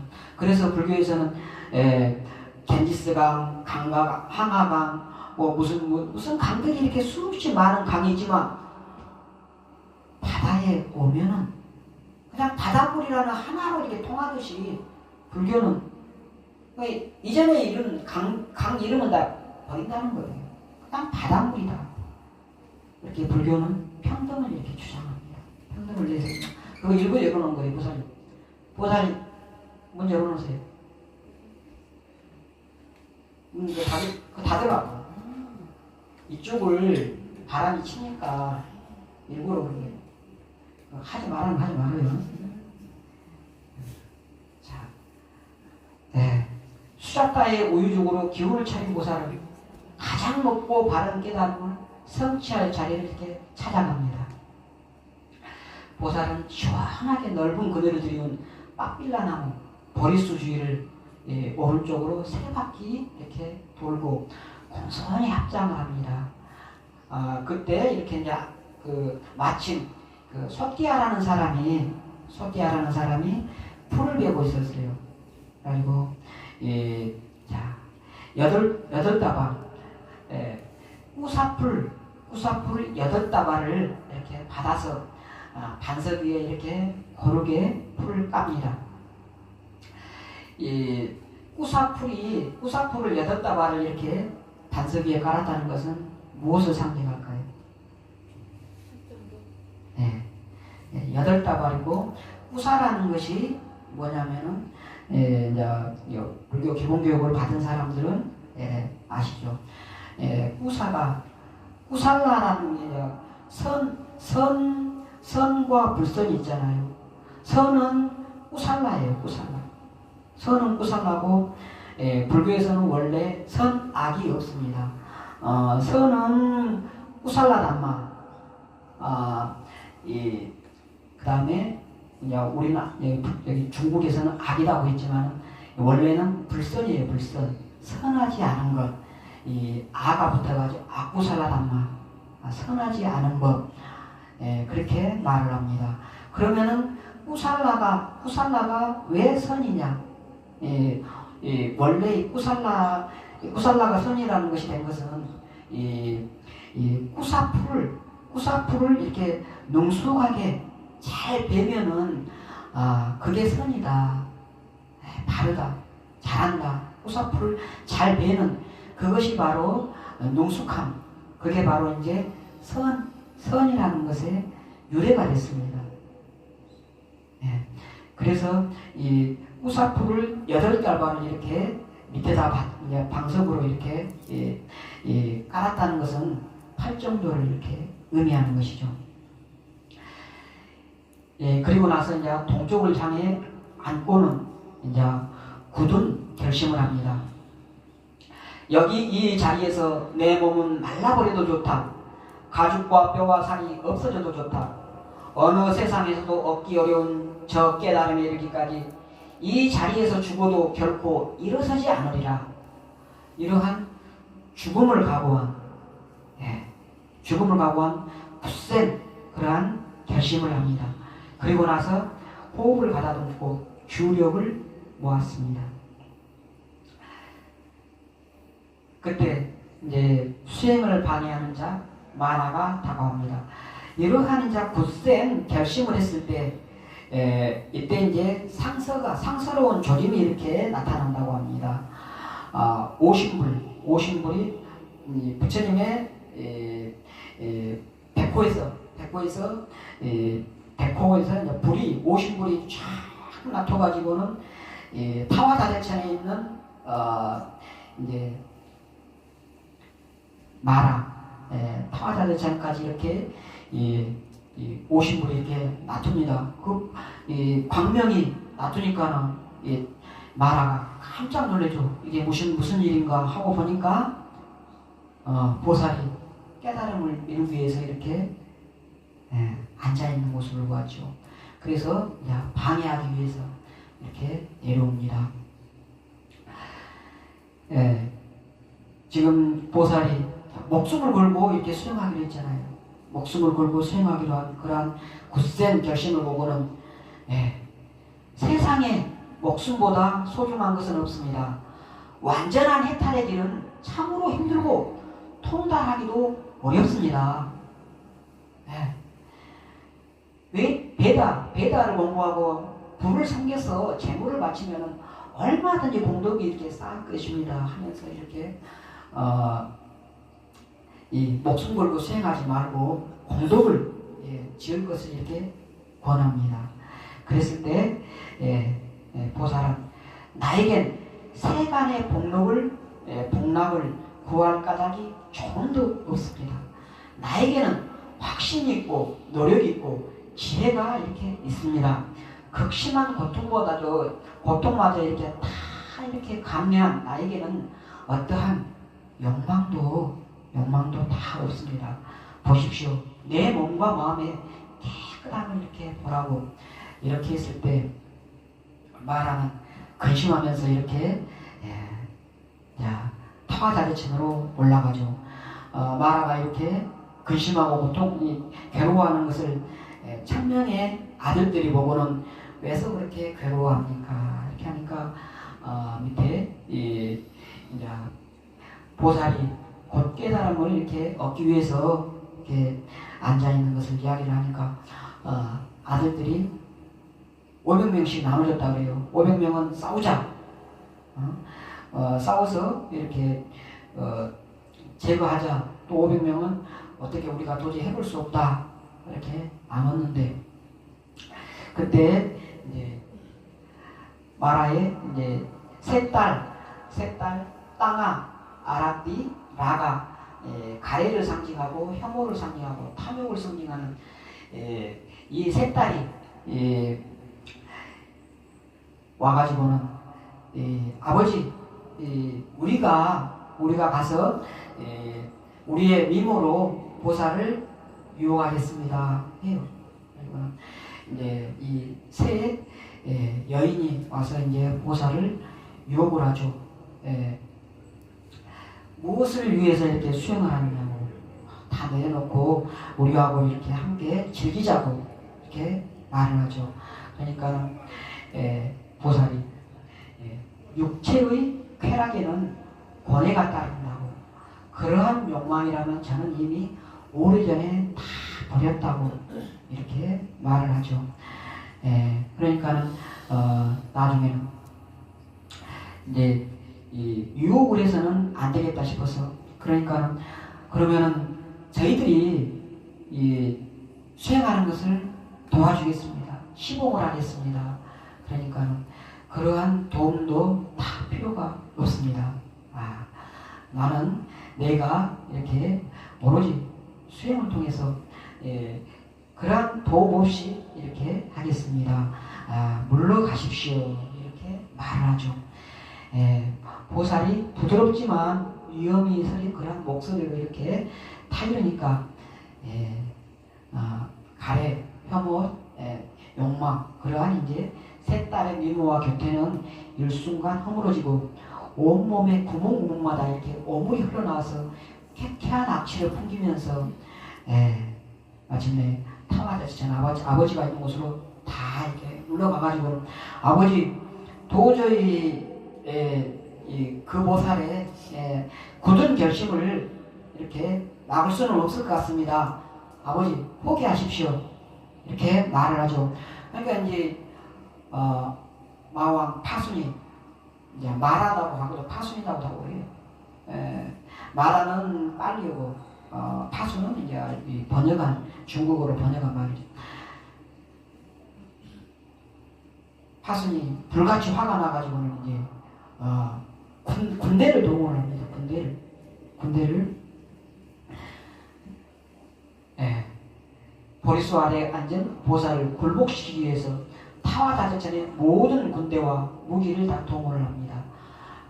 폭풍, 회오리, 바위덩이, 불덩이, 화살과 창, 재, 모래, 어둠, 공포, 모든 모델을 이렇게 무기를 다 동원해서 부처님을 다 공격을 하죠. 지금 여기 이제 공격하고 있는 모습이에요. 이렇게 막 온갖 무기들 들고 이렇게 부처님을 공격하고 있죠. 협박과 폭력도 보살에게는 아무런 위협이 되지 않았습니다. 그러니까는 말하는 더 그렇게 힘들게 애써 그렇게 하지 말고 우리 타와자대천에 와서 이렇게 즐기라고, 이렇게 그곳에서 얼마든지 즐길 수 있게 해주겠다고 이렇게 이제 마지막으로 유혹을 합니다. 그러니까 말하여 그대가 누리는 즐거움은 대단한 것이 아닙니다. 과거에 보시한 공덕으로 욕계의 지배자가 되었지만 그 복은 한계가 있습니다. 당신도 언젠가는 그 복이 닿으면은 다시 사막도에 떨어져서 두려움과 고통 속에서 울부짖을 것입니다. 이렇게 말을 합니다. 근데 타와다자천의 하늘 천신이잖아요. 어떻게 보면은. 근데 왜 자꾸 이렇게 방해를 할까요?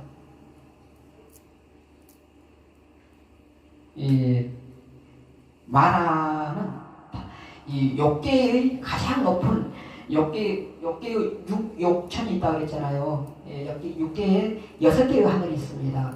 도리천부터 시작해가지고 도솔천이랑 이렇게 하늘들이 있는데 타와다대천은 욕계에서의 마지막 하늘이에요. 그 욕계를 벗어나면은 자기의 영역이 아니에요. 자기의 영역을 벗어나는 것을 말하는 싫어해요.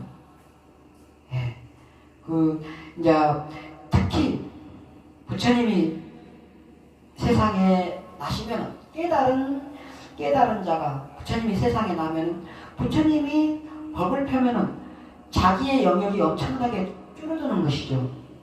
욕계의 존재가 얼마나 줄어들겠어요. 그래서 그것 때문에 그렇게 이제 막 뭔가 방해를 하는 것이에요.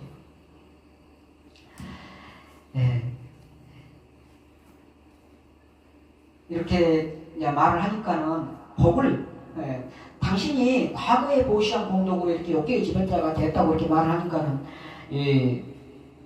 마라가 당신은 보살 당신이 나의 공덕을 이렇게 스스로가 증명을 했으니까 그러면은 당신은 도대체 무슨 공덕을 지어가지고 그렇게 깨달음을 이루려고 하느냐. 부처가 되려고 하면은 엄청난 공덕을 지어야 되는데 그 공덕을 당신이 지은 것을 누가 증명을 해줄 것이냐 이렇게 말을 합니다. 그러니까는 보살은 천천히 오른손을 뻗어서 머리를 쓰다듬고 다리를 어루만지다가 조용히 말을 합니다.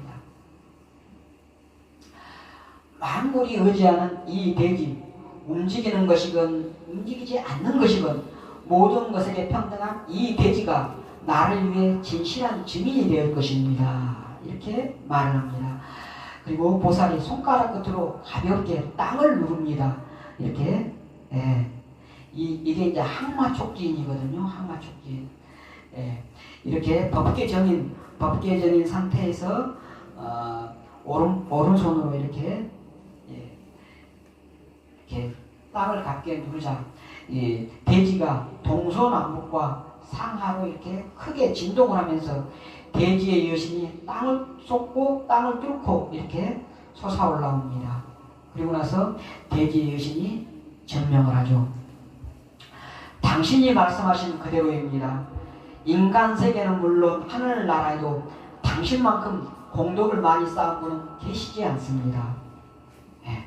공덕을 그렇게 증명을 했어요. 그리고 나서 대지의 여신이 마라에게 타화자 대천에 마라를 이렇게 꾸짖습니다. 마라요. 헤아릴 수 없는 긴 세월 동안에 보살은 목숨을 보시하면서 중생들을 보호하셨고 이 보살께서 중생들을 위해 흘린 피는 이 대지를 적시고도 남을 것입니다. 이제 그 과보로서 가장 높고 바른 깨달음을 얻고자 하는 것인데 말아요. 당신은 보살을 괴롭힐 만한 위력도 능력도 가지고 있지 못한다고 이렇게 말을 했을 때 마라는 그곳에서 사라집니다. 그리고 대지의 여신은 보살의 발 아래 절하고 보살에게 연꽃을 봉양 올리고 대지의 여신도 사라집니다. 그리고 나서 보리수 아래서 보살은 애욕과 선하지 못한 생각들을 다 떠나서 사색과 사리를 갖춥니다. 그리고 애욕을 떠나면서 생긴 기쁨과 즐거움이 가득한 선정의 첫 단계에 도달을 합니다.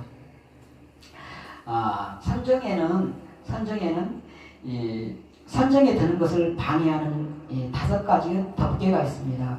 우리 모든 사람들은 욕계에 사는 우리들은 이 5개 속에 살고 있죠. 첫 번째는 감각적 욕망이고, 두 번째는 악의, 세 번째는 혼침과 게으름, 네 번째 들뜸과 해한, 다섯 번째 회의적인 의심입니다. 의심. 이러한 5가지의 덮개에 둘러싸여가지고 우리는 살고 있어요.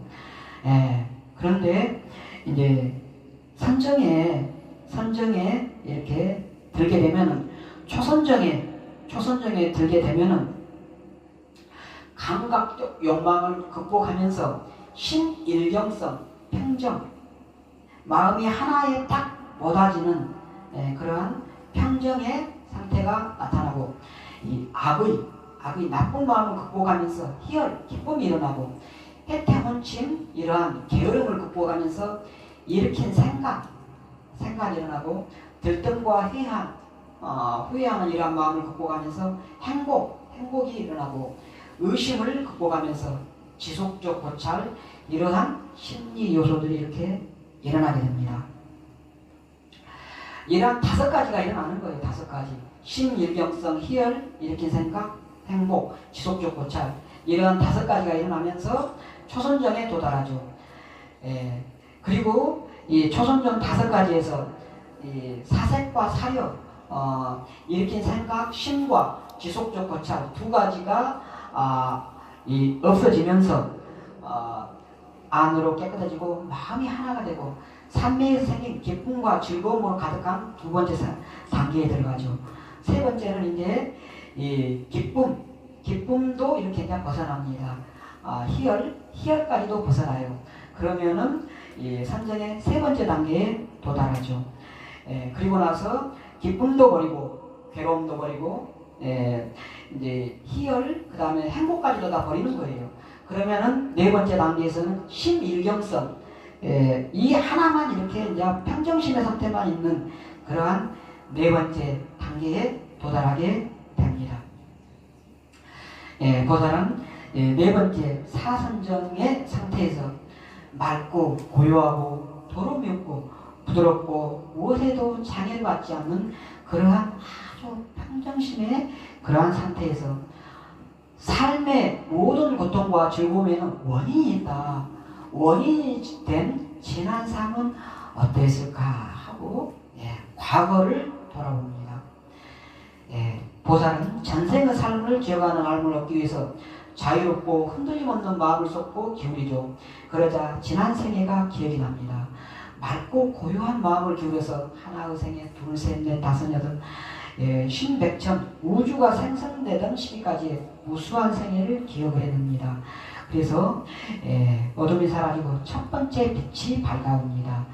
초저녁에 마음을 자유자재로 움직여서 자기와 다른 모든 중생들의 무수한 과거 생애를 하는 숙명통을 얻게 됩니다.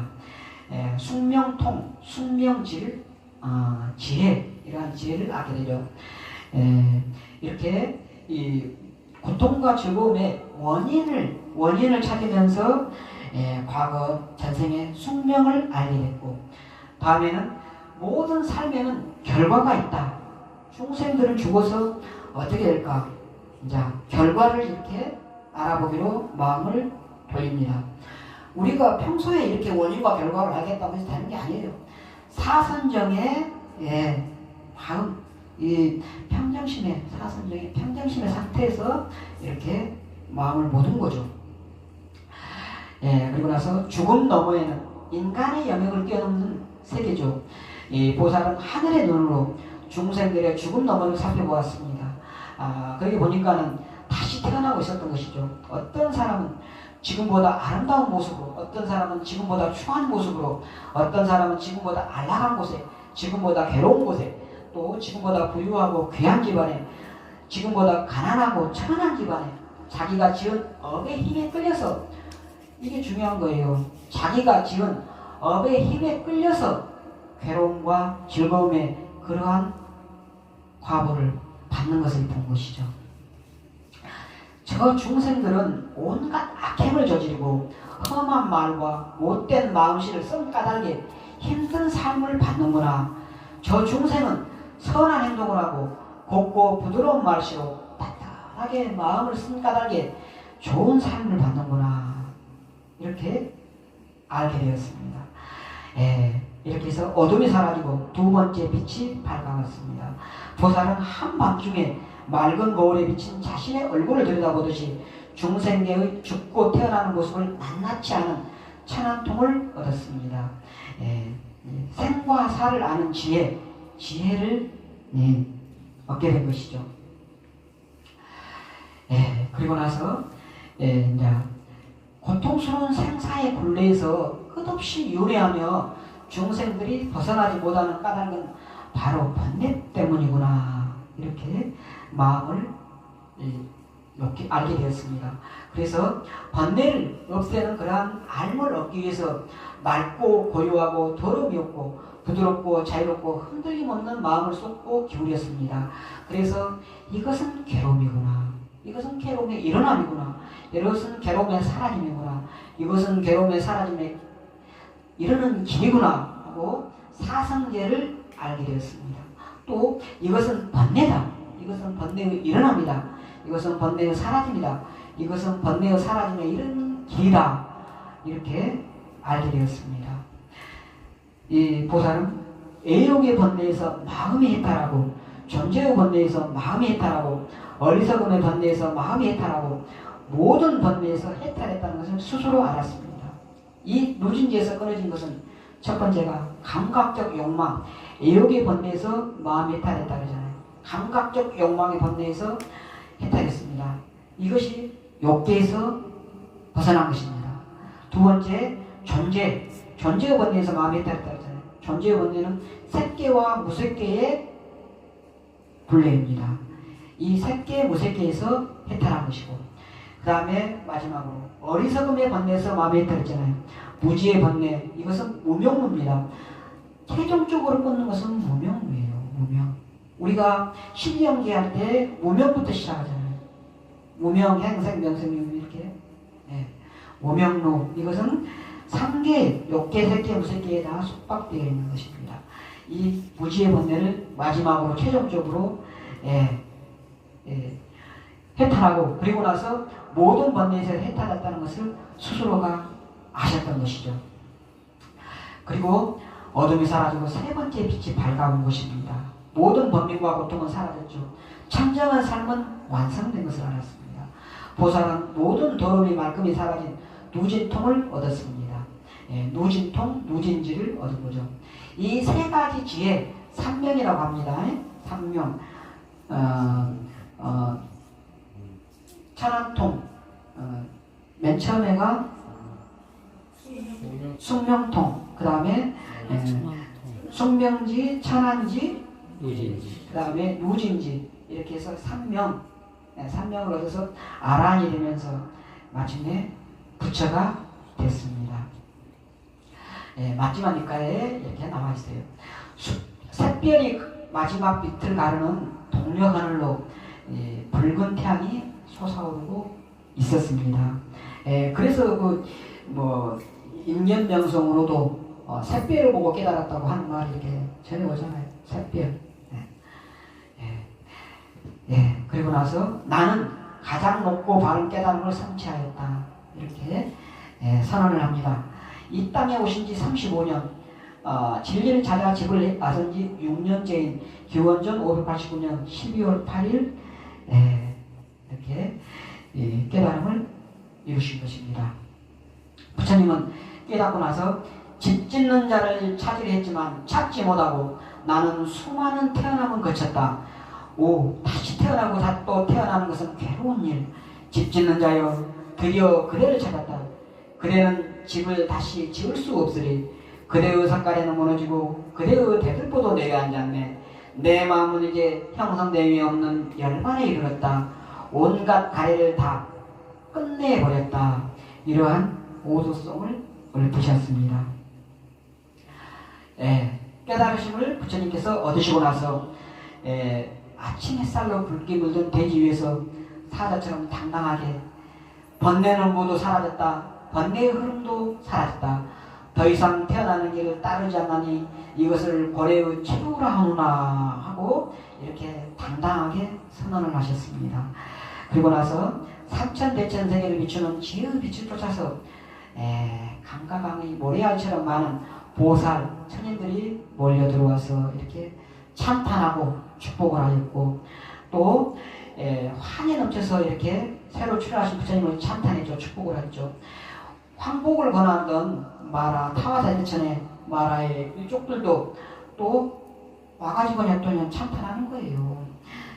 방해를 했지만 이미 이제 부처를 이루고 나서는 더 이상의 누가 없는 거예요. 부처 위에는 아무도 없어요.